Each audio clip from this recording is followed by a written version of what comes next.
Okay, so I just got off a call with Willie Morris, the founder and CEO of FaithBox. And you might not have heard of FaithBox yet, but they're a very big deal, and especially to me. So to make it immediately relatable, if you've ever heard of Gary Vaynerchuk, Ask Gary V Show, Snapchat, Gary V, Instagram, Gary V, Twitter, Gary V, one of his business verticals is this venture fund. And one of the first, if not the first, incubated idea and executed startup from Vayner RSE is FaithBox. Willie is the CEO, the captain, and he is doing unbelievable things. He's taken an idea from concept to execution. They're now running at about 10,000 monthly subscribers. Back in May of 2015, is now February of 16. May of 2015, they had like 400 members, 10,000 today. That's over $200,000 a month in monthly recurring revenue. I'm using numbers based on the website. It's incredible. It's unbelievable. And in this conversation, we talk about every part of the process from his entire story, which is unreal. He's done most things that you and I sort of dream to do. So from starting his own agency and one of the first co-working spaces in Florida and venturing out on his own as an independent contractor. Before that, he was selling super expensive medical equipment, took the chance and it paid off. And then he got picked up by a company and flown out to work on this incredible project for Boeing, where the lessons he learned are translated exactly into what he's doing today. But between then and FaithBox, just had a couple meetings with Jeff Bezos when he worked at Amazon and solved even bigger, more interesting problems that, you and I might even have thought existed. The story's wild, absolutely wild. And Willie is open and transparent and honest and interesting and cool. And it makes it all very accessible. And that makes me excited because the message, for me at least, the message is that you can change the world by making a business that actually makes money. You can make money and make a difference. And Willie and the team at FaithBox is making a very big difference, a very real difference in the world by creating value. And with that value, they can choose to do whatever they want. And they just so happen to be choosing to do some really great things. So, if you're interested in how to get started, how to pitch to VCs, what do you need to know, how to get in the room, what are the KPIs, are there KPIs that performance indicators? We talk about it all. I think there's still a lot to be said.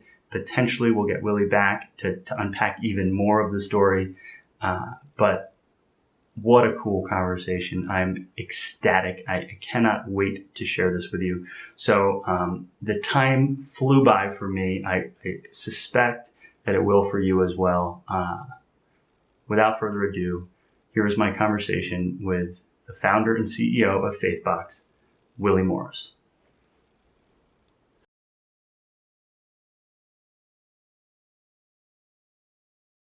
Awesome. So Willie Morris, more Willie on social medias. It is my distinct honor, privilege, and I am so excited to be talking with you. To just kind of lead us off. How would you identify yourself today if we met in like a friend's party? How would I identify myself? I'd probably say I run a faith-based startup. I like to travel, adventure, live life to the fullest. And I usually just introduce myself by name and then just start a conversation. I don't really do a ton of labels. That's perfect. And I think that's dead on, and that's what I've seen in terms of branding. It seems to flow across all the different channels. Like, I run a faith-based startup. I love the wit in most of your profiles, which is like something about Zoolander and two-time Olympian. And so we have mutual friends. And when I first, you sold me on all of those things. Not necessarily the Zoolander thing, but two-time Olympian. I'm like, this guy's just stud. Because it's believable. And so today, like, let's get right to it. Today, you're running a startup that's not just any old startup. It's doing, by my assessment, exceedingly well. Running a subscription-based MRR model with about 10,000 users. Yep. About 10,000 users. Paying, for my assessment, $15 to $20 a month, which is like big money. It's $200,000 a month in revenue or so. Mind-blowing to me, maybe some of the people that are paying attention. And there's a lot of, based on your daily blog, exciting things that are happening. So it looks like you're in the market for maybe more VC funding. Yep. Okay. Your team is growing. Yep. And there's a demand to go worldwide. Yes, there is. Well, we're shipping right now to like 22 countries outside the U.S. But yeah, the U.S. is our primary market, and then once we get that really squared away and we feel like we're set and have a good infrastructure in place, then yeah, I think international expansion and a more sustainable, scalable way is definitely something we're looking at. Awesome. So that's super exciting to me. I aspire to one day be in that position. I think a lot of people do. I would love now to just kind of go back towards the beginning. I know a little bit. You grew up, I think, in Virginia. I did. Okay, so what was a young Willie Morris like? What were you into? So I think I was into a lot of stuff. I was always been like a dreamer, I guess. I think even like my middle school Spanish teacher or something at the school even described me as that. I've always been into a lot of things, always sports, always a lot of learning, and trying to stay active and really keep like mind and body pretty sound. I think without knowing it, those were two things I always was kind of close to. Mm-hmm. Also, like generally like entrepreneurship. I was always, as soon as CD burners came out, I had Napster downloaded. I had like the first CD burner that burned at like 1x, and I was like selling mix CDs to people for like Valentine's Day. Trying to, I was doing all kinds of stuff I shouldn't have been doing on the internet at the time. But it taught me a ton of like valuable skills as far as design and dev work goes. So it ended up panning out to be something good, even if it was like late 90s like hacking. So late 90s hacking, you said design and dev work. This is you maybe through high school, like you're having fun. Are you a high school athlete or were you just into sports? Yep. I was a high school athlete. Since I'm pretty tall, I got naturally into basketball. Yeah. So played basketball, golf, a little bit of soccer. Yeah, I played sports, I guess, pretty much year round in high school. I also went to a small high school, so my graduating class was like 45 people. Oh wow! So it was a small Catholic school. Yeah, very cool. So I went to high school with a graduating class, I think 108. I thought we had a small school. It was Benedictine, also Catholic. But wow, okay, so 46. That's a cool environment, and I didn't know that, so I would like to kind of push on that a little bit. So yeah, I mean, just my question is, in a small community, like I think. To go to like a Malcolm Gladwell, which in the David Goliath, he talks about how often in these super elite schools with super small programs where everyone's fantastic, it makes people who are otherwise fantastic feel not. And I'm wondering if with 46 kids, that was like the perfect size for you to feel like you're a boss in everything that you do, or were you measuring your success against everyone else? You know what? I think it's weird. I think I was really competitive in high school, and at some point, there's certain things that I was competitive about, and certain things that I just like wasn't. And my school, like, I don't know if it was quite that elite. It was, it's like a small Catholic school in the middle of Virginia, so it wasn't like this like super elite like prep school or anything. So I didn't feel above average. I just felt like, I've always like had pretty high self-confidence and stuff, but I felt like pretty normal. Like I just did my thing. I was very happy, like, playing sports and hanging out with friends, and then messing around on the computer at night, and like teaching myself stuff. But it never felt like extraordinary, I would say. I think that's most people's experience. And I was a little bit projecting because that was my Catholic school, small Catholic school experience. And so from there, you went to Auburn, War Eagle. Yep. I've seen one SEC football game. It was at Alabama, and it was an incredible experience. So I am envious and jealous. What was it like? Why did you choose it? And, thinking about college, how do you feel about your 4 years or however long you've been in school? Yeah. So I actually, when I was choosing colleges, like all through high school, I was like, oh, I'm going to go to NYU or like Rensselaer Polytechnic or somewhere up in New York. I had a lot of like family up here. I came up here a ton as a kid. And then like, I guess sometime, it must have been sophomore year, junior year, I was like, you know what, maybe I want to be a vet. And we had some friends who went to vet school at Auburn. I was like, that could be cool. As a kid, I always like wanted to be a scientist or something in that realm. And I decided like, oh, I'll just apply to Auburn vet school just because, thinking like, oh, I'll go in the vet program, and applied. It was like the first acceptance letter I got. I think it was like the first one in my school that came in. And I was like, well, I guess my decision's made. It was like the least thought out decision. It was very much like seat in my pants, which I feel like I have a tendency to make decisions a lot like that, just based off pure like gut instinct. Yeah. And really not much else. I mean, I really didn't even know what college football was when I went down there. Oh my God, I can't imagine. Yeah, it was really eye opening, but hugely glad that I did go down there because it was such a different culture, and I feel like I learned and took away a ton just from being in that environment. Wow. Okay. So I mean, Auburn, 30,000, 40,000. It's like massive.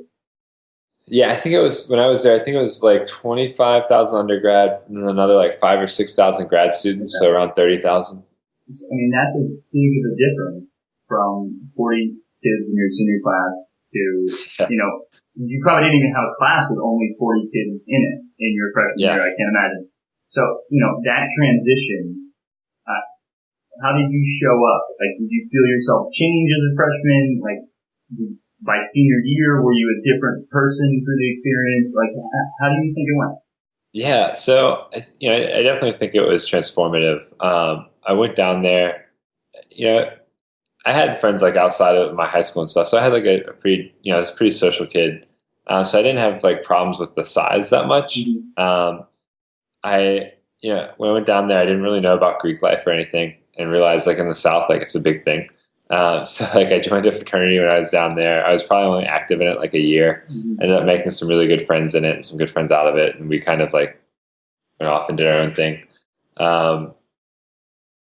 But I think it was just eye-opening to see, like Alabama, it's in the United States, but how different people's views are from one place to another. Auburn being one of the few colleges or universities that actually had a more conservative student body than faculty, which is super bizarre. I've never actually heard of that or thought of that. Yeah, I can't remember where I read that. I'm assuming it's still true. I think I read it a few years ago. But yeah, it's just a very different place. And then you'd be at the university and you could drive to some of these small towns in Alabama and see like incredible poverty, and it just felt like you were going back in time. And it's like, this is still the United States. This is still the country we live in. And I think it really gives you perspective to realize this is one side of it. I've seen like Virginia, like there's got to be so much more that I haven't seen now. And just knowing that it's just a very eye-opening experience. And I'm wondering, that leads me to wonder about were you involved in campus organizations that were doing charity work or volunteer work? Is that how you saw some of rural Alabama? Yeah, I did a few charity things earlier on, and then through fraternity type stuff, and then helping organize smaller events, but nothing too deep. It was just kind of exploring Saturday, it's Alabama. What are we going to do? It's not football season, so Just go for a drive around and explore. Okay. Yeah. Awesome. And so you're still messing around with computers in this vet program. And when I was at Auburn? Yeah, it was always kind of a side thing. So I switched from doing a lot of like kind of dev, like kind of darker hacking, like dev type stuff to more design, more writing, like keeping a blog up to date. I blogged like pretty much through college and had like a pretty big readership at one point. It was big enough that I had a hate blog about me. So get out of here. Yeah. So that was kind of fun. So I mean, this is on like Blogspot or Blogger? Yeah, someone created like a blogger site, literally just trolling everything I did. And they maintained it for like, I think it was like my junior year through like a year after I graduated or something. A year or two after I graduated. Yeah, it was intense. So I honestly cannot imagine. But you had a tweet just the other day, which is like trolling as a new form of flattery, and I think that's dead on. And I just can't even believe early 2000s someone was like that aggressively trolling you. It's to so me that random. speaks to something, and I hope that we unpack it in telling more of your story, because I don't know if we're there yet, but you know what I'm seeing is that you seem to just do things that a lot of people would necessarily be afraid to do, and I can see how someone who is less maybe self-assured or just doesn't know that it's actually not that scary out there without the net. You could see what you're doing and just like build up all sorts of resentment. Yeah. Right? It happens. And it's wild that it was happening in college. All right, so I don't want to, spend much more time in this, what I'm imagining is your formative years. Yeah. But, so you're going through college. I might have heard that you have a master's. Do you have a master's? So I started working on a master's, but that was after college. Okay. Yeah. You went and worked for a little bit and then went back started working on a master's. Yeah. Okay. What kind of jobs was a 22-year-old Willie Morris looking at? Yeah. So when I was wrapping up school, I thought initially that I was actually going to go into genetics, and so I started in my undergrad. Started working in a lab at Auburn. Got really fortunate, got accepted into this lab, and was doing a ton of like molecular genetics research, which is super bizarre. And was doing that for a while. Realized that when you're in a lab for extended amount of hours and it's like such a sterile environment and you're by yourself, like counting like cells and like under like a hood and everything, it's a weird experience. And I would go out with friends and I would feel really antisocial because I was like, I just don't know how to interact with people because I've been like in this weird environment for hours. So I was like, I don't know if I can dedicate another 5 years of my life to getting like a PhD in this. So I need to go out into the real world. So I worked with my dad's company during college a little bit, which is surgicaltools.com, and did a lot of like internet web marketing type stuff with them early on. And then kind of transition, was like, I'll come on full time. Thought I was going to do more web marketing stuff in the medical space. I ended up doing all direct sales and like managing our sales team, managing some vendor relationships, led into some really weird stuff. I was actually ended up running like clinical trials for anesthesia machines at hospitals and working with maxillofacial surgeons like in the OR, like for like implantable devices, which was, yeah. Wow. Okay. So this is all under surgicaltools.com? Yep. How interesting. Okay. So this is like the gray period for me. I know that you had like 4 or 5 jobs, experiences, businesses that you were part of before FaithBox, but I really couldn't get much insight on it. So surgicaltools.com is the first business outside of school. Yep. Okay. Wow. So that's a lot of different stuff. You're doing direct sales. Yep. And I'm hearing that as like,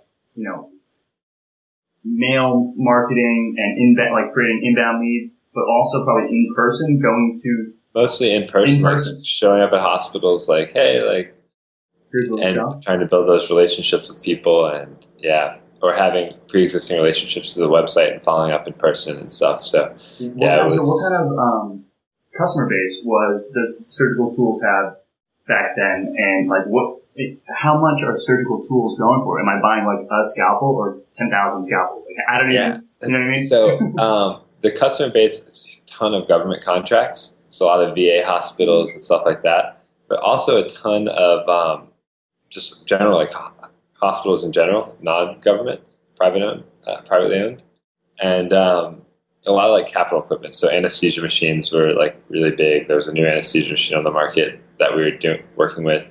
And then a lot of things that are like disposable. So like scalpel blades, right? They're like single use, lots of stuff like that. That's a big market. And then it gets into weird stuff like things that are actually on lease at the hospitals where it's like you leave kids of implantable stuff like plates for like, if you break your jaw or whatever. And they're actually like on kind of like lease loan at the hospital. And then when the surgeon like uses them, you like go with them and kind of help them, like give them some guidance on like, what's actually there, what implants like might be best suited for it, and then you like mark down essentially what they're using, and then it gets billed to the hospital. So it's like it's a really, really interesting industry, really old school. Yeah. Like kind of you're just like how does this function? This is how it happens. Like, this is it. This is how the sausage is made. Yeah. So interesting. So did you have like a sales team? Yes. Yeah. I had a sales team in the Southeast that I hired and managed down there. How big did that get? Not very big. I think we had like 3 or 4 people. Okay. So it was like South Florida, Georgia, South Carolina. So it was a pretty small, Alabama maybe, a little bit of Alabama. So pretty small territory. And so this is dated, so I can't imagine it would be necessarily proprietary or wrong, but like how much money were you seeing in transactions back then at 20-something years old? Oh, well, I mean, anesthesia machines, like a single machine goes for like $20,000, $30,000, $40,000. Wow. So, I mean, and they're ordering, usually more than one at a time. And then there's also like trade-ins, so there's money coming out and money going in. It's, so there can be like, the sales cycle is a little bit longer on that stuff, but it's big. With the smaller implantable stuff or disposable stuff, it's a lot higher volume. Okay. So were you running your own P&L with these 3 guys? Because at 23, 4, 5, I don't know how long you were there, that seems to me to be a huge learning experience and responsibility. Yeah, it was. Thankfully, I didn't do a lot of the stuff on the finance side. A lot of that was handled at like our central offices in Virginia. But I was dealing with some of like the vendor relationships with our vendors in Germany. So I got to go to like some of the conferences over there, and that was always fun, especially being like definitely the youngest guy in the room all the time. Which was like it was a great learning experience, and it kind of just baptized by fire, which is I would say kind of the story of my life. Yeah. So then, all right, what happens next? When do you say this isn't for me? I have to make a transition. So I think I started just like I knew the direct sales stuff that like it wasn't my thing. Like I can fake it and do it. And, we were doing fine, but it wasn't something I loved. And on the side, I was always involved in the South Florida tech community. Running helping run like Refresh Fort Lauderdale or leading that, and I always have people coming to me like, hey, like, can you do like build whatever site? There's a lot of WordPress stuff back then, so like we want to build a site for X, Y, whatever small companies or local companies, some apps and all that kind of stuff. So I started getting enough of that stuff where I was like, like I just want to do this kind of more full time. I wanted to move more in the surgical tool stuff more into like more on the marketing side and the web stuff. But my dad's pretty old school, so he was more like, oh, we need more direct sales. So I was like, all right, well, it's fine. Like, not my thing. So I kind of like rolled off to the side on that, and was doing freelance stuff for a while, just picking up like random projects, and either because I was running Refresh down there, which is like a monthly tech gathering, I had lots of good connections. So you were running that, or you were part of a team you got connected to them? So I was running the one in Fort Lauderdale. I was running it with another guy for a little while who ended up moving away or moving down to Miami. So then I took over all of it. And then the guy who started it in Miami, Brian Breslin, he still runs it like to this day down there, and it's huge now. But because like it was a really great way to stay connected to the tech scene down there, and because of that, I always had really great resources. So like if I couldn't do the design and dev stuff on something, I would contract out to like someone I knew and trusted, and that kind of ended up what was happening. Like I would do conceptual stuff, and I would grab people I trusted to do the things that I wasn't as great at or as fast at, and so from that kind of ended up turning that into like a co-working space in South Florida, just out of my own need to like work somewhere. Yeah. So it was White Table Foundation, or WTF, and right on Las Olas, which was awesome.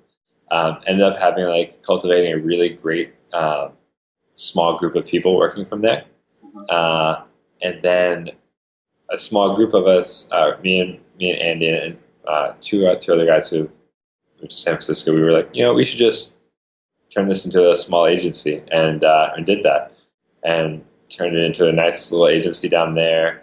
Had some pretty big clients at the time, and it was just kind of this crazy experience where we this agency kind of grew organically. Yeah. It kicked off in South Florida, so I did that for another couple of years down there. Okay. So I'm gonna try and unpack a couple things that showed up there. Leaving a real job, which I imagine you might have had benefits from your dad and Surgical Tools, to taking this step, like that's not insignificant. That is a big deal. I'd argue most people don't take that step or are petrified too. Was there anything that you had going on here that made you feel particularly confident? Did you have a plan if like you couldn't make rent, or did you have money saved? Like what allowed you to go out into the market and be a freelancer or have your own, your own business? And then it seems like it was very relationship focused on these jobs.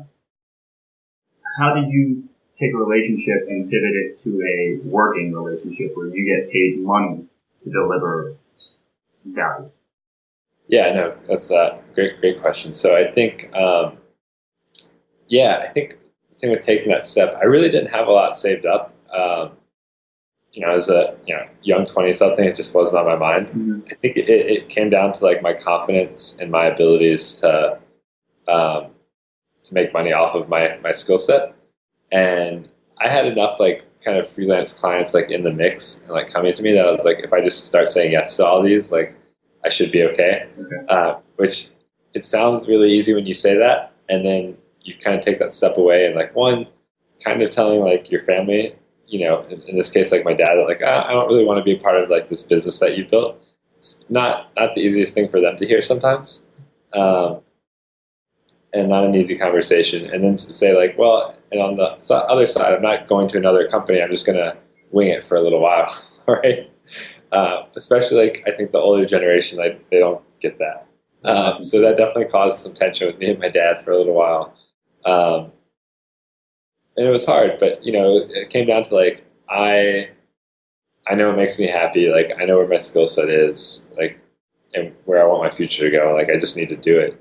And I think the fact that I didn't have like a safety net really actually helped me, because it was like, I either have to like do it, like sink or swim. Hunt to eat, as I like to say. Yeah, exactly. So, which would probably be like the other like big thing in my life. Like it was always like that sink or swim. Like I just throw myself into situations that like it's either you're gonna step up to the plate or not, right? Like you starve or eat. And so that was a really fun experience when you're like, oh, like this would be so easy. Like I have clients come into my door asking me to do stuff, and then you're like, oh, contracts and like people backing out or just all kinds of stuff, right? It gets weird. Or can you fix this? But you don't have a clause that says this is how many edits at the end you can have, and it goes on months and you haven't been paid. So all of that is a learning that you didn't necessarily have from Surgical Tools. Exactly. And like, there were agencies down there that would be like, oh, can you come on like freelance for this project or whatever else. That definitely helped. And those relationships definitely helped. But yeah, it was a huge learning experience, especially on the business, like not necessarily on the execution side, but more on the business side of like, oh, it's not just like, oh, we'll just make something wonderful for someone and they'll love it and we'll get paid and we'll all go on our way. Yeah. Okay. So, there's two other phases of it. There's now then you turn it into a co-working, then into an agency.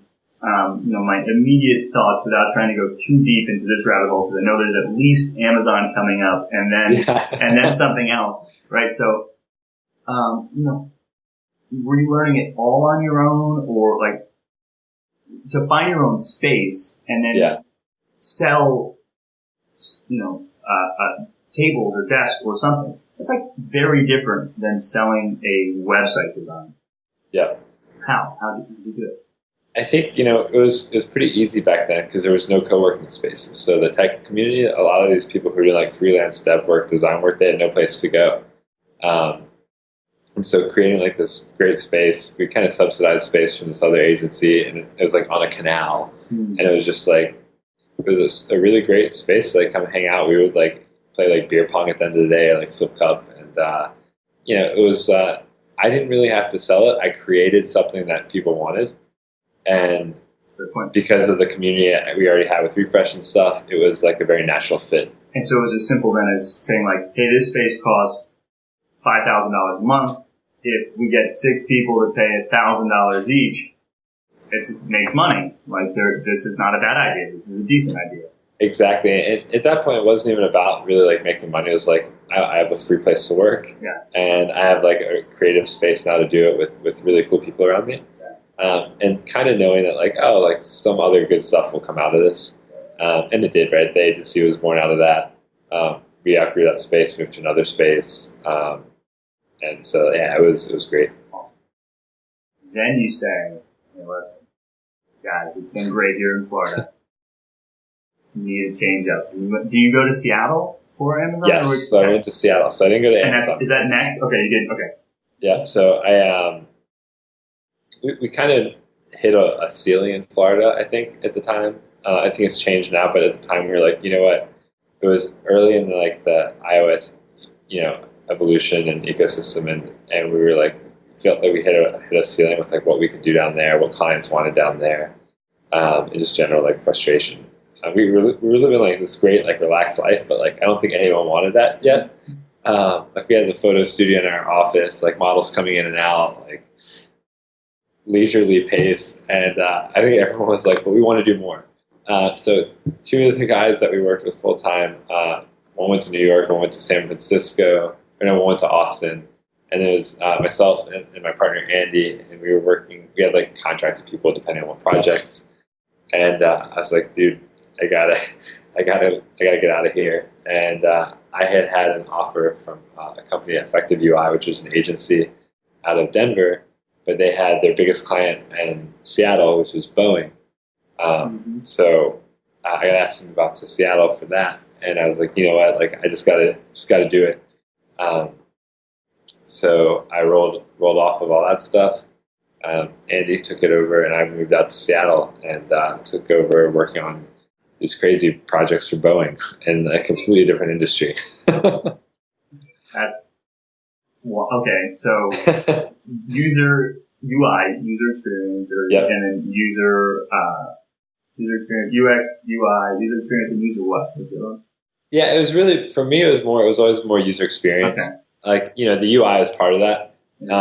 But this was like the early days of UX. So like people like wireframing and thinking about like user-centered design and stuff, like it was pretty new. I mean, a lot of those terms were brand new. There was no like programs for it that you could study. It was all straight up like finding resources, finding good mentors, which was great for me because I could like kind of teach myself. And it just made sense. It was like, these are basic principles. Like we should figure out what people want and design it to their needs, not to like us as a designer, right? Like that doesn't make sense. Like, and then, here's a radical idea. Let's talk to them and see how they use it once we've made it and iterate on that and make it better. Like basic stuff, right?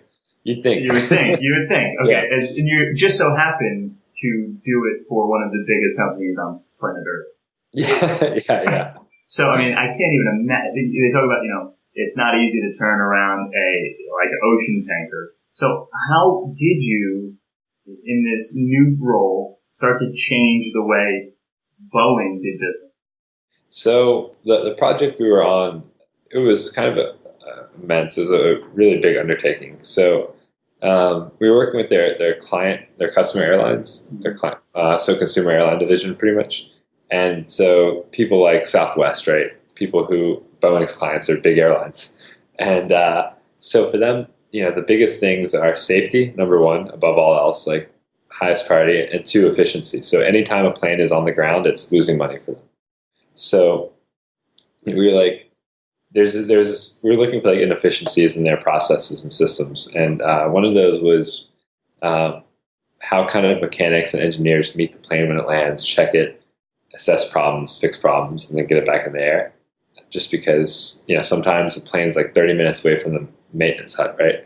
And so they're sending this guy out there in his truck. If he doesn't have the book he needs, he has to radio back or come back. Like it can take a while.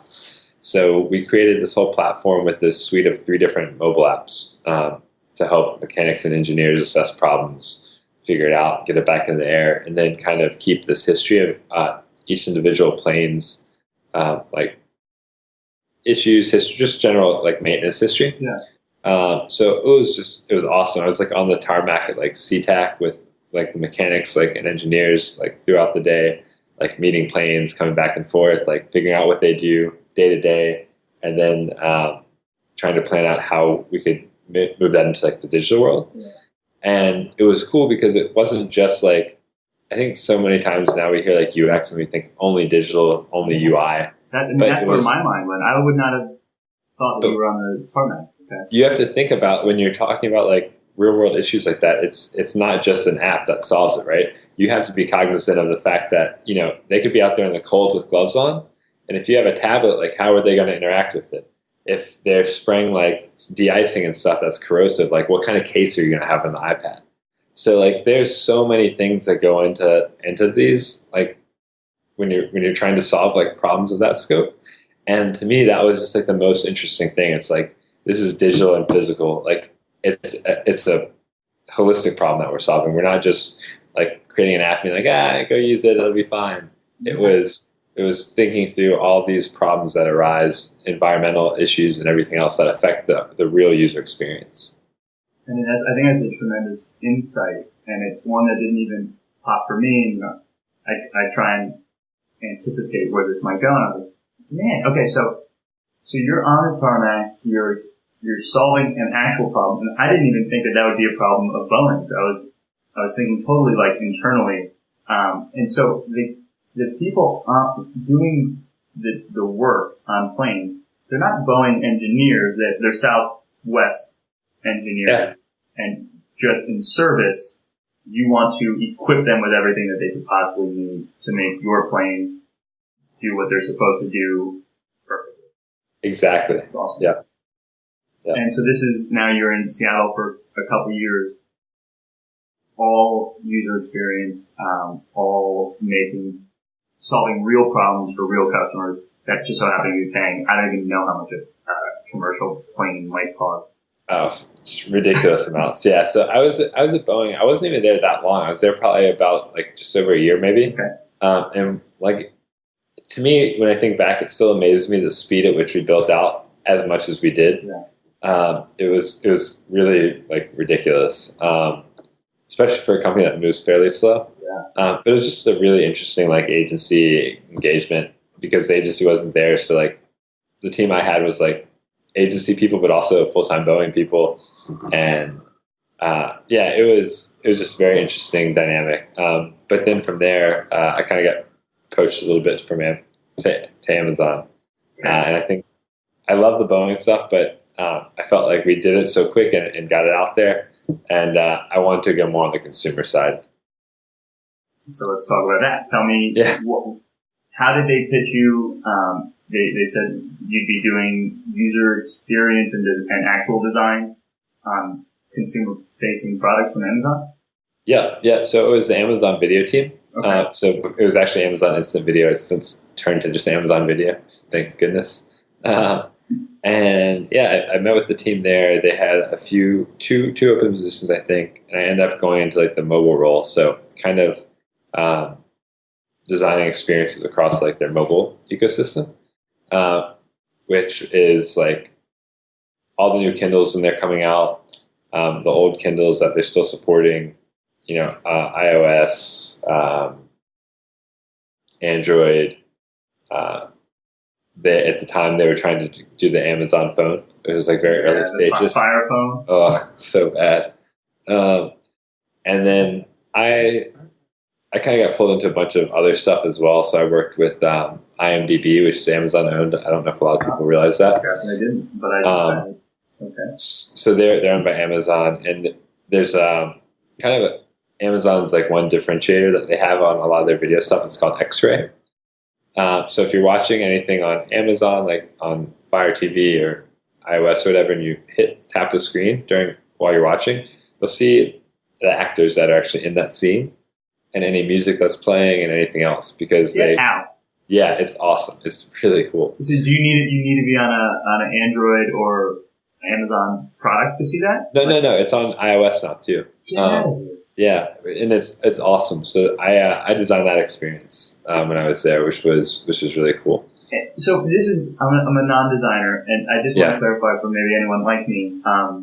When you say design, are you moving pixels, or do you have one of those pen things, or are you conceptual and you have a team of pixel movers? So thankfully, I did have a team, but on a lot of this stuff, actually on the Amazon stuff, a lot of it it was solely like individual. So I concepted it and I would go in it, and because a lot of it thankfully a lot of that didn't have like a lot of like rich UI elements. So I was doing all like pixel moving and stuff too. I did have a motion designer that would help do some of like the motion design mocks and stuff. So we would work together and figure out how things move within that, so that I could present it to like Jeff Bezos in like a rich video way and not just like a static mock-up way, which is really cool. But yeah, I think within like 6 or 8 months there, I got put on that project. That project was actually like kind of straight to Jeff Bezos because it was like his baby. It's just like this fun thing that he liked. It was just like a whirlwind experience. So I knew that this was going to happen. We knew this was coming up, and I don't have what I think is a perfect question yet. But just tell me, like, what's it like being in the room with one of, I'd say, the top 4 or 5 executors, business minds? Like, my understanding is that Bezos doesn't think Amazon is at scale yet, which is it does not compute to the average mind that, like, he will run at a loss because they're not there yet. Yeah. And that doesn't, so what's it like being in a room with one of those 4 or 5 people? So I had 2 big presentations with him, very different. So the first one, so Lab 120, little context, Lab 126 is in Cupertino. It's owned by Amazon. They worked on like the Fire TV and all that stuff. They messed it up a lot at the beginning. Jeff was down there taking care of some business that I don't think was fun business with them. That's a little bit of speculation, but I don't know exactly why. Anyways, I know that I had to fly down to Cupertino. I think I flew back from London the next day I flew down to Cupertino to present like early stage mocks on some of this stuff. That was for the Kindle, presenting some of the new Kindle Amazon video stuff. And the first time, it was like everyone from different business divisions who have something represented on Kindle talking to like Amazon Video, books, music, like all those, like heads of all those things. And so we're all just presenting different stuff to him. And it was, he was in there. He had, I think, some of his people in there with him. Heads down, we kind of go around the table. We present really quick. He's very short, like to the point. He's no small talk. He's like very direct, and that's what you would expect from someone who has hundreds, like I don't know how many thousands, tens of thousands, 80,000 employees now worldwide, and bouncing between everything. So goes through that. I see him like definitely not happy with some things on other stuff. Sees our stuff. It's fine. Like it's not great, but it's not bad. Whatever. finish it. So like kind of like a non-eventful meeting, but very like he's intense. There's just something about him when you're like, this guy, very intense, and just incredibly smart. Like you can see the wheels turning, going from like things that he probably hasn't had any time to prep with, just like jumping in and like knowing them cold. Like it's amazing. Second time, very different. I wasn't supposed to go down to present. This was an X-ray presentation, and it was just me or just our team, and it was supposed to be my actual boss going down to present because it's like very high level. Well, for whatever reason, he couldn't go down. He tells me like the day of, he's like, I can't make it. Can you go down to Cupertino and present this to Jeff? And I was like, sure, like no big deal. Like I don't know. I was excited about this. I'm at the company like less than a year at this point, and this is like now my second Jeff presentation. And I had presented it to some of the other like SVPs and stuff, and I had decided to use Dumb and Dumber as the movie playing in the background while I show like the visuals and what was going on with X-ray. And I remember one of the SVPs was like, Dumb and Dumber, like really, like real high class. And I was like, whatever. And so it was like this. One of my favorites. Like, we can go quote for quote right now, but we'll continue with the story. It's epic. So it was like, it kind of was hinted to me that like I should change the movie playing. And if I didn't, it was kind of like on me. But I was like, whatever. Like, I was a little arrogant, still am. And I was like, I'm going to use Dumb and Dumber because who doesn't love it? So anyways, I get down there. Completely different experience. It's literally me, I think one of the product guys, Jeff in the room. That's it. Like, no one else. And then on the video conference, all of the SVPs and stuff watching from Seattle. Not saying anything. I go in, I tape up all the mocks on the wall. I have literally like probably like a 50-foot wall just covered in like different interactions and designs. Just thinking about what this room would be like. Yeah. I have like the 1-page document to like read over the overview. That's how they start all the meetings. So Jeff comes in. It's just Jeff. It's no entourage. Just him. It's like you have the 1-pager. Sit down. It's quiet. He's reading it. I'm pretending to be reading it because I already know what's on there.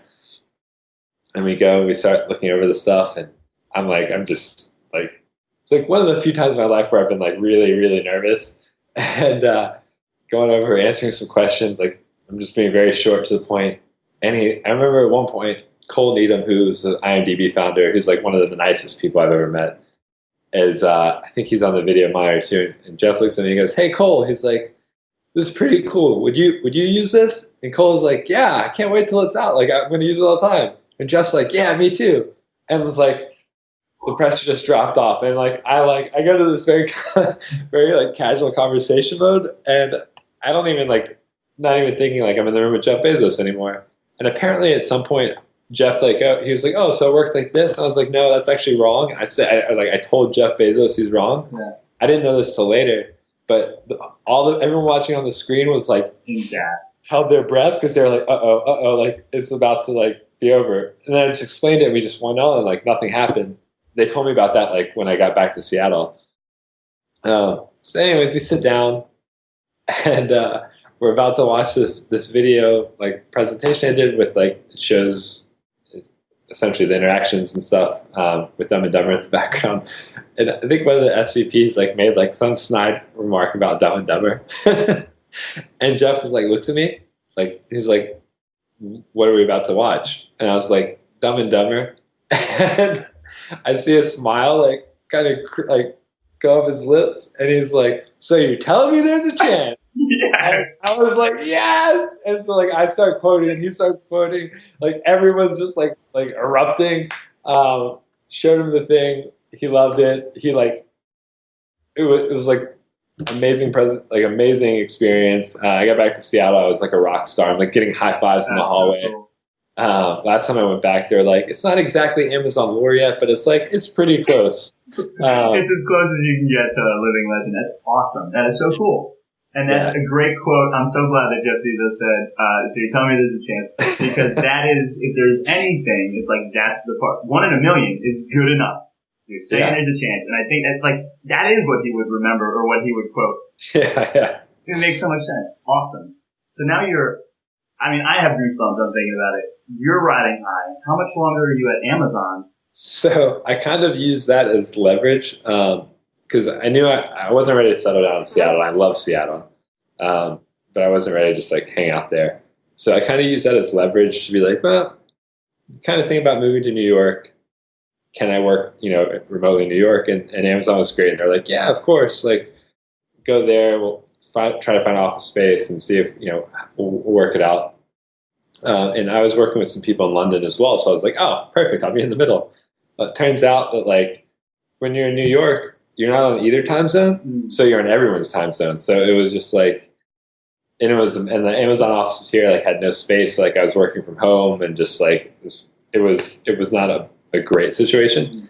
And I was like, you know what, before I go crazy, I'm gonna and that find some place in New York to transition to, and as like a stepping stone until I figure out what's next. So that's kind of what I did, and then that was like a very quick stepping stone thing at an old .com, and then I met Gary, and then Faithbox. So all right. So, what was the stepping stone? When was this? 2014? 15? This was probably 2000. I think 2014, 2000, maybe the very, very end of 2013, actually. Okay. And there's some short stint that you're working where? It's a super old company called Paltalk.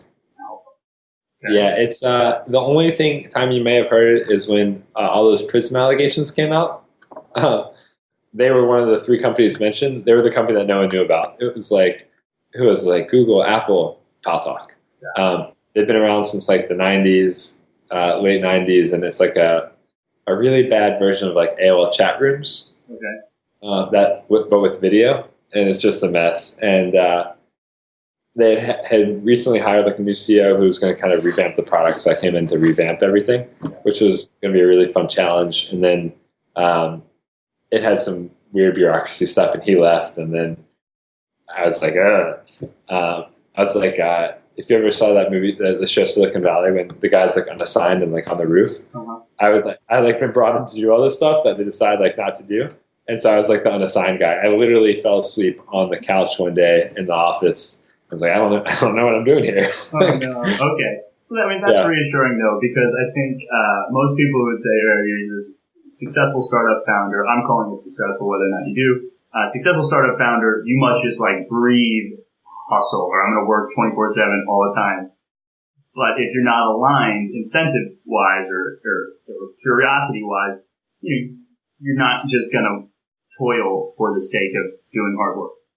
Yeah, I mean, exactly. I want to create something amazing, and if I don't think the opportunity is there to make something amazing, I'm not going to waste my time creating a subpar product. Okay, so now this is perfect. I have a bunch of questions. I went on social, tweets and snaps, Instagram. I have a community of people that are building things.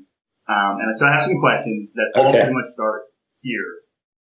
First of which is, how did you meet Gary V / that community, and what happened? This is your first actual startup. No, not first actual startup. Okay. So there was some, when I was in Florida, I was involved in a few different startups, like smaller, some that had like good user bases, but like timing was wrong or whatever else. So I've definitely done plenty of startup stuff, but this was my first one, like I think at like a large scale, right? We've that I was like, I'm going to focus all my time and energy in this. Other ones I like, I had like, it was on the side, and like I wasn't 100% committed because I was just like, back then I was just had my hands in too much stuff. That's a cool lesson. That's a cool. Yeah. From idea to knowledge that this was going to be your one thing, how long did that take? Did you get it turning while doing something else? A lot of people swear by that. Or were you just like, this is me and I'm going to sell it hard to everyone that it's going to be a real thing? Yeah. So, when I was at Paltalk, I met Gary while I was at Paltalk. So, how that happened was like very serendipitous. I met Phil, who was on the Vanna RSC side, on the fun side, at a tech dinner in New York. we kind of hit it off. Like, we decided to get breakfast one day. I wanted to hear more about what they were doing. I wasn't a Gary follower. I did not. The only thing I knew about Gary was that he had Wine Library TV back in the day, and my friend Craig was on it talking about pizza, like in, I don't know, 2010 or something, like super early on, right? Wow. Okay. I knew who he was, but I didn't really care. And so I met Phil. I was like, this is cool. Like, I didn't realize like he's in investments and all this stuff. Like, let's talk, see what you guys are doing. I'm kind of like in that transitional mode where I'm looking. And so me and Phil had breakfast, and I remember him being like, "Oh, so like, what languages do you know?" And I was like, "That's a weird question, but like English, like Italian's decent, Spanish not so good." And he was like looking at me, and I was like, "What?" And he was like, "No, like, aren't you a developer?" I was like, "No." So we had this weird moment where we started like talking, and he was like, I kind of told him like what I'd done at like Amazon and Boeing and Florida, and he was like, that's so weird. Like, Gary is looking to do like possibly like another incubated company this year. Like, maybe you should talk to him. Just come meet him one day. So I was like, okay, like, why not? Like, that sounds cool.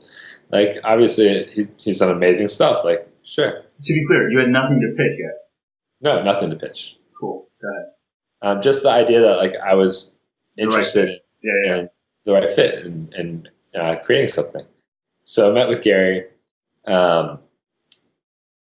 Gary's very intense all the time, amazing, and he was he definitely was like really big on the box model. He was like, I was involved in Birchbox, BarkBox, obviously like two huge wins as investments and as subscription models.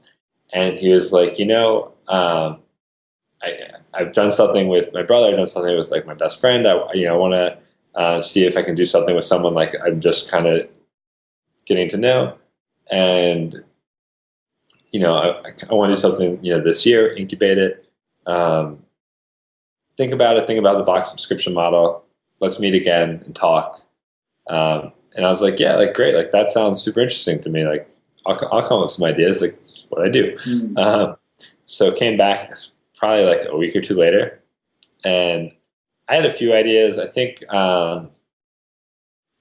just things that I was inherently interested in. It was like craft beers, like as a possibility. I was thinking like fitness, but I think the second thing or first thing I threw out was Christianity and religion. And I think as soon as I said that, and his eyes got real big, and he was like, "Tell me more about that." And it was pretty much the end of talking about anything else. Like, that's what the rest of the meeting focused on. And it was like me, Gary, and Phil, and sitting there talking, and to me, it was like this great way to create a community, right? Like the box, like great, we send out a box every month, but like what we're really doing is we're creating this community that we can do great stuff with every month. We can leverage for impact, and we can have these great meaningful conversations with them and stuff. And so Gary was really excited, I think, from the passion side of things on my end, and from like just the ability to like do good. And then obviously as an investor, it's like a great market size that no one really messes with. Now I know why, because it's really hard and kind of terrifying sometimes. I mean, so I want to let you keep telling the story, but I also have like questions. It's like, yeah, of course. To me, part of me was like, I wonder if it was built off of like what would be a good fit in the subscription model, knowing that he had the two previous investments. It's so interesting that it is. To me, it takes nothing away from like the work that you're doing. I think that it just shows like this is not only smart fiscally, but like socially responsible and just like a worthy cause. What metrics does someone like a Gary V concern himself with before greenlighting a project? Like, it's one thing to be interested, and it's another thing to say, all right, well, here's how we're going to resource time, and what key KPIs were relevant in idea to here's a couple bucks to here's what we need to see to know that this is going to work. Yeah. So I think with Gary too, this was a lot more like kind of intuition. Like we both like felt like we got along really well, wanted to do something together. And then this, like, it seemed like from my side, I was passionate about it. He was passionate about it for different reasons. So like, it was like all together, it was very like holistically, this feels really good. Right. Yeah. So as far as KPI stuff, so what happened was kind of what happened next, that same meeting. He yelled to this other guy, Gabe, who's in the office. Gabe came in and does a lot of stuff on like analytics and data analysis and that stuff. And so he's like, Gabe, really Gabe, really use Gabe and let's see if we can get some data from this. So I was still at Pal Talk. So I was going over to Vanner like after work and kind of like just mashing up ideas and product ideas. And we were using some like super easy testing solutions to like see if people were interested and, you know, where they were interested in that. And meaning like paid advertisements to landing pages? Paid advertisements to landing pages, collecting email addresses. But, you know, we got some valuable insights. I think inherently, like Gary and I both knew, like, people are interested. We just got to do it right. Yeah. And that early on, like the product was not fleshed out enough to really have much to go on when it came to insights. It was just like, it was almost like just kind of doing it to do it almost. Yeah. Because the product has changed so much. I mean, originally it was called Churchbox. Like we're trying to find good decision, I think. Yeah, big time. Trying to find like some trinkets and stuff to go in there and like what products were going to go in there. And, you know, it was just a mess. It just was not fleshed out very well. So a quick idea or question for me is, was there a audience indication? Because I'm thinking, you know, to say we're live, sign up, we're sending the first of the month, and send it to 10 people or 120 people. Does that make sense? Or did you wait to get 1,000 people to say like, yeah, I'll pre-order the first box? Like, what? So this was going on in like springtime. 15, so, right? 14.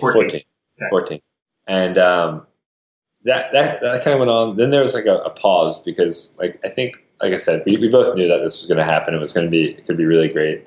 So then it kind of went into like trying to negotiate like deal terms and all that stuff. Because we're like incubated with Vanner and like, me and Gary kind of brainstormed this. It was very different than like a traditional VC model. Yeah. So trying to figure out that stuff, that happened over the next like month or so. I rolled off Pal Talk, and then July 1st was like the day we incorporated actually, and Faithbox became actually Faithbox. From that point on, it was like that's when I started getting serious about like the product and like what's going to go in the box, what's sustainable, like what actually is meaningful. Mm-hmm. And how can we do that?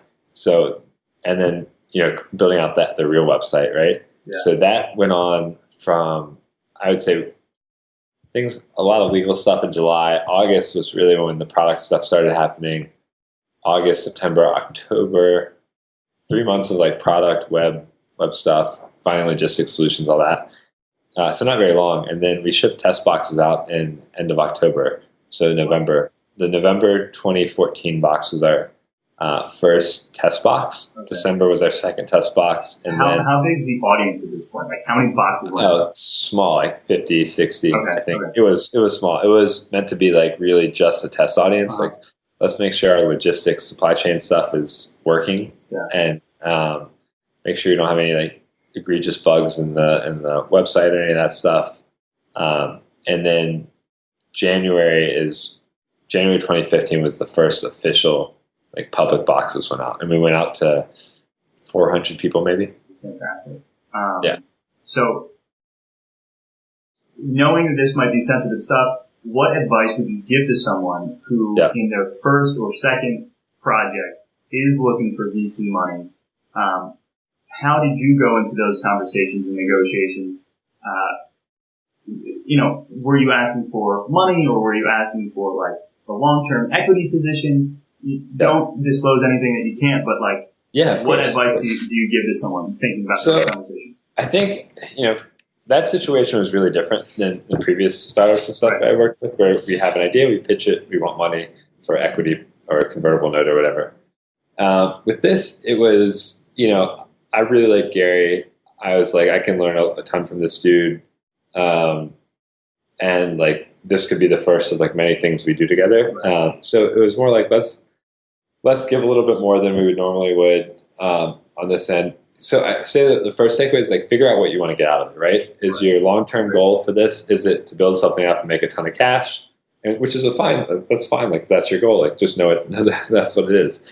Are you trying to work with someone you haven't worked with before? And like, this is you're really working on building that relationship so you can do more stuff in the future.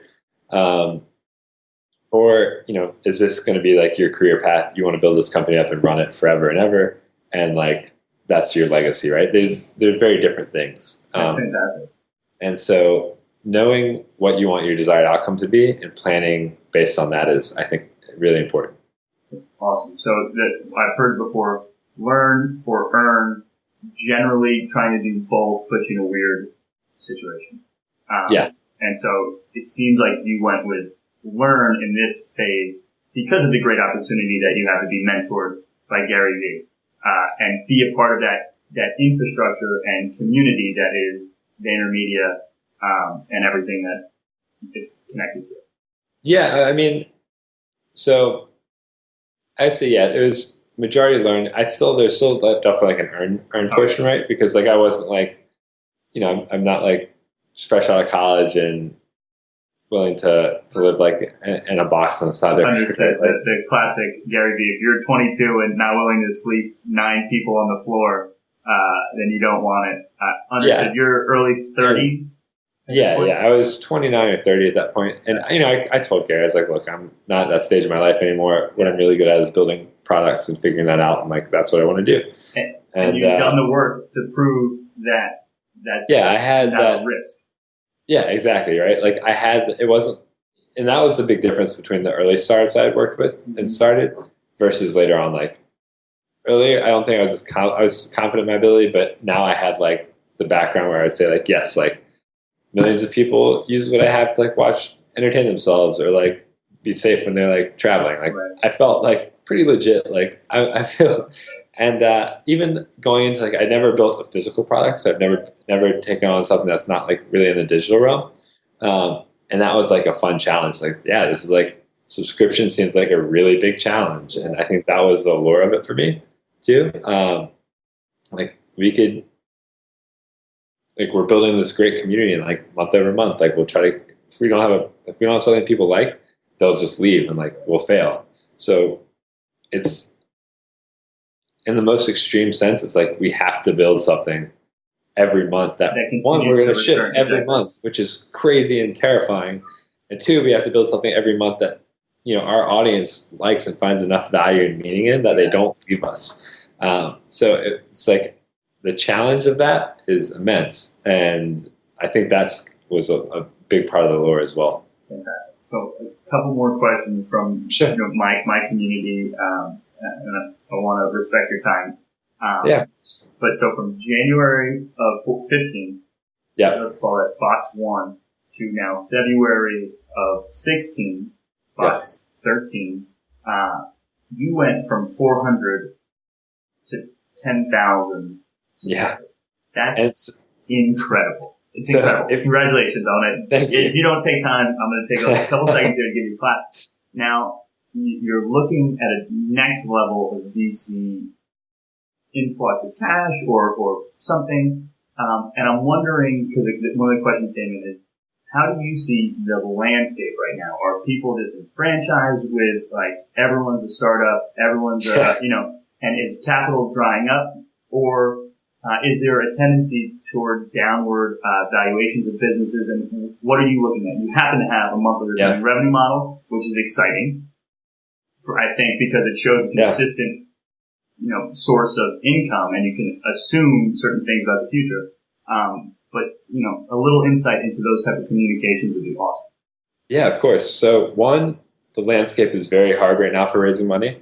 It's just not where it was, a year or 2 ago, where it was really easy to get great valuation and money. Mm-hmm. 2, like subscription. Yes, it's really good because hopefully you have good numbers and you can show. and our numbers are pretty solid. But at the same time, people are very leery of subscriptions because I think there was a time where a lot of people were pitching subscriptions and a lot of subscriptions died. Oh, yeah. So I think there's definitely it's a pro and a con. It's a pro if you can show really good stuff, but people are also leery because we're again like you said, it got common almost. Yeah, and again, like you said, like we're a year old. We don't have tons of historical data. We have a year's worth of data, and we've really only been promoting FaithBox like with ad spends and stuff like that since May. Wow. So in May we had 700. Yeah, 700 in May, and then that's when our ramp up really started, and one Christmas holiday. So it's been definitely. We have data, but we're still a young company. I think the other thing is, I say startup because like I guess I'm used to saying it, but like we're a company. I like I like the term startup. It's because we know what we're talking about, but at the same time, it's like I think it gets overused and like everyone's like, oh, like we're a startup, it's cool. Like we're just going to raise money and burn through it. But like no, like you need to be a company. You need to be a business that like has positive revenue at some point and have a plan to get there. Raising round after round is not a business plan. That is not a business plan. And so the startup definition I like to work with is growth, right? So like I don't run a startup. I'm not in a startup. I have maybe a small business, but I'm not expecting X's of growth in this year or future years. So like I'm not running a startup, but you guys are experiencing incredible growth. So startup is the proper definition of what you're running. But a company first, in that you have a profit model, in that you have an actual business proposition and a value exchange that's happening with your customers.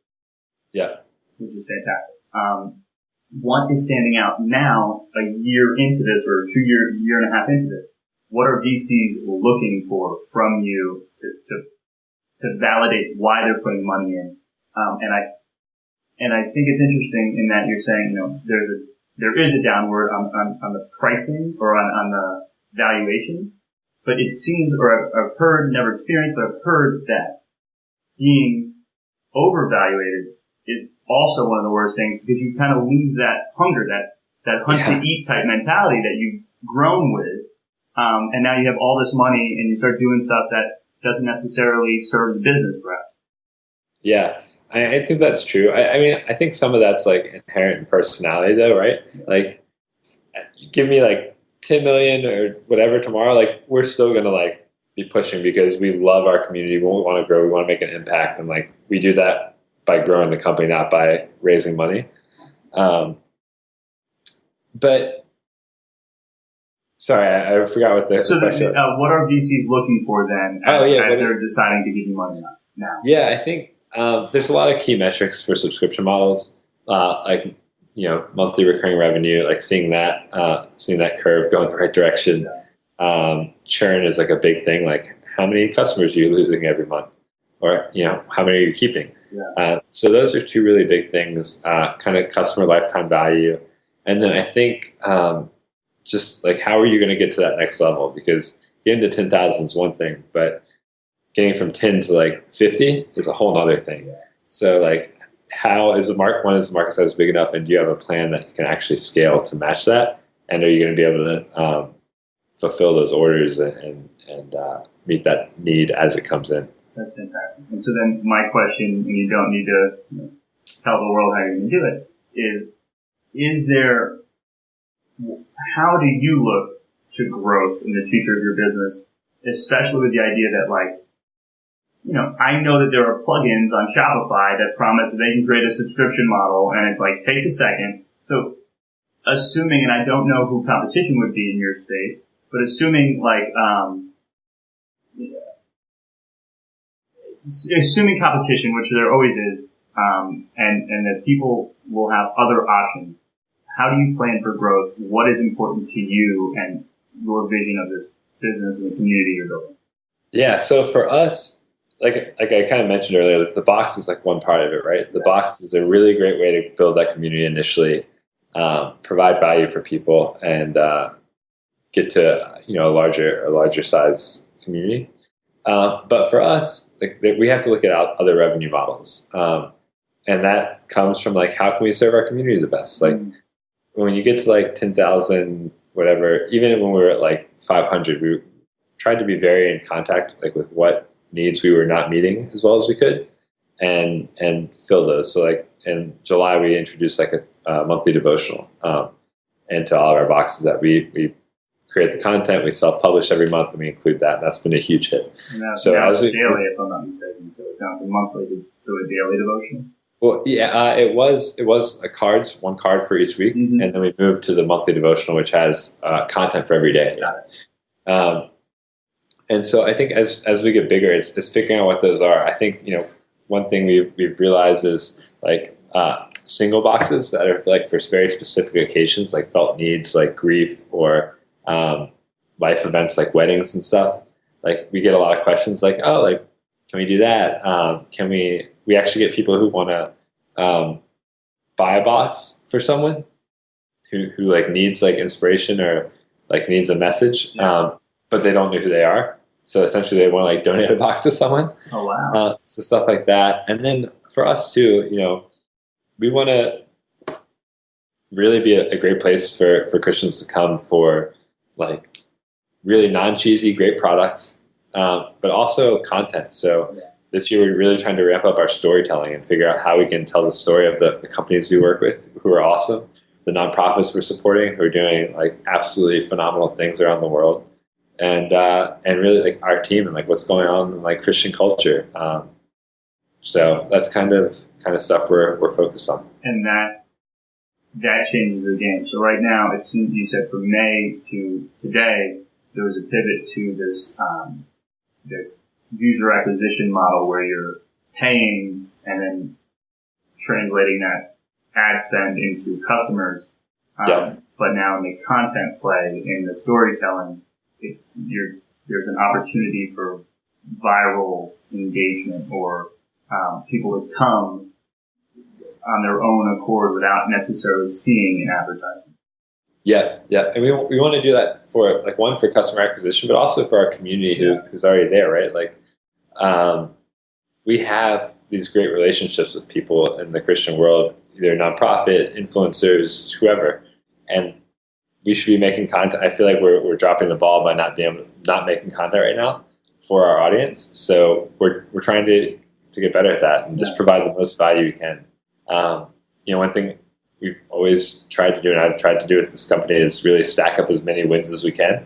So we want to help people with their own faith, keep it relevant, help them make an impact on their local community, like through random acts of kindness. As a company, we give, right? So we have our 1 for 3 model, 1 box for 3 meals. And then as we get bigger, we'll support other nonprofits. But it's really like, how many ways can we like leverage this company to really like be meaningful for people and to make a really positive impact? I love that. And I love it so much. And the part of it that all means a lot, at least to me, is that you're doing this good while creating a profitable business. And I feel personally that is the way to see the change in the world that you want. Because now you don't need to ask anyone for permission to do good. Yeah, exactly. That was my thing. Like, I've had people ask me like, oh, like, why didn't you start a nonprofit? I don't know anything about nonprofits, and I don't want to have to deal with the rules of like donations and stuff like this. This way, like, we can make a great product, sell it, get money in. We can pay all of our employees like living wage. Like, we can all eat and have like a healthy life, and we can also support nonprofits who know a cause way better than we're ever going to know it. Question came to mind, and I really want to respect your time. VC money, while running a business that necessarily wants to give some of its profit away, is it just a matter of finding VCs that aligns with, who aren't 100x crazy? Well, I think when we talk to VCs, like the profit and the donations come from like our revenue, and it's not like we're taking their money and being like, hey, we're going to allot 10% of this to donations, right? Like, we put that into growing our community, right, which in turn, provides us enough revenue to be able to donate and to like create a sustainable company that's growing as well. So I think that's really important, really important thing to keep in mind. I agree, and I just, I could see someone maybe asking that question. It seems to make a ton of sense to me. And so, I feel like this might be slightly abrupt, but you are running a very big and very important business, and so I want to respect your time. I will close with saying, you have a YouTube channel, a Snap story, Twitter, that's fantastic, Instagram, that's strong. I love your 15-second take. I do. By the way, I gotta go a little Snap real quick. What's up? Doing a little interview with Tony right now. What's up, everybody? Boom. You're going to love this. Sorry, you're not. Perfect. And, everyone can find you, I believe, More Willie almost across the board. Yeah, More Willie across the board. YouTube is youtube.com/just Willie Morris. Okay. But everywhere else is More Willie. Yeah. Perfect. And I'll connect to all of that. As questions come in, maybe I'll send them your way and then annex them to the end in some way. But it's going to live on my website. I will make it resource filled, links out to everything I can. Thank you so much for your time. Dude, no problem. It was great.